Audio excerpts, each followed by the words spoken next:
Lecture du jour de Roi 20. En ce temps-là, Ézéchias fut malade à la mort. Le prophète Ésaïe, fils d'Amo, vint auprès de lui et lui dit, ainsi parle l'Éternel, donne tes ordres à ta maison, car tu vas mourir et tu ne vivras plus. Ézéchias tourna son visage contre le mur et fit cette prière à l'Éternel. Ô Éternel, souviens-toi que j'ai marché devant ta face avec fidélité et intégrité de cœur, et que j'ai fait ce qui est bien à tes yeux. Et Ézéchias répandit d'abondantes larmes. Ésaïe, qui était sorti, n'était pas encore dans la cour du milieu, lorsque la parole de l'Éternel lui fut adressée en ces termes. Retourne et dis à Ézéchias, chef de mon peuple, ainsi parle l'Éternel, le Dieu de David, dans ton père. J'ai entendu ta prière.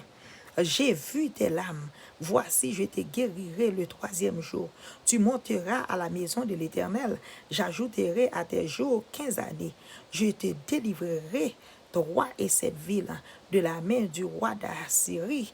Je protégerai cette ville à cause de moi et à cause de David, mon serviteur. Ésaïe dit, prenez une masse de figues. On la prit et on l'appliqua sur l'île et Ézéchias guérit.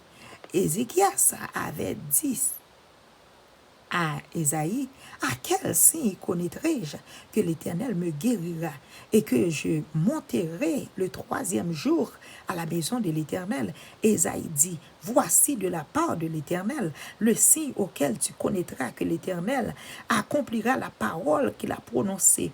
L'ombre avancera-t-elle de 10 degrés ou recula-t-elle de 10 degrés? Ézéchias répondit, c'est peu de choses que l'ombre avance de 10 degrés, mais plutôt qu'elle recule de 10 degrés. Alors Ésaïe le prophète invoqua l'Éternel, qui fit reculer l'ombre de 10 degrés sur les degrés d'Akaz, où elle était descendue.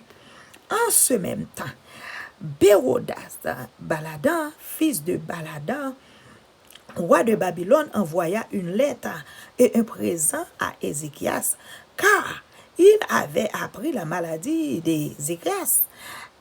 Ézéchias donna audience aux envoyés et il leur montra le lieu où étaient ces choses de prix, l'argent et l'or, les aromates et l'huile précieuse, son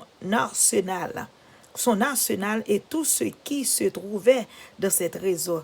Il n'y a eu rien d'Ézéchias ne leur fit voir dans sa maison et dans tous ses domaines. Ésaïe le prophète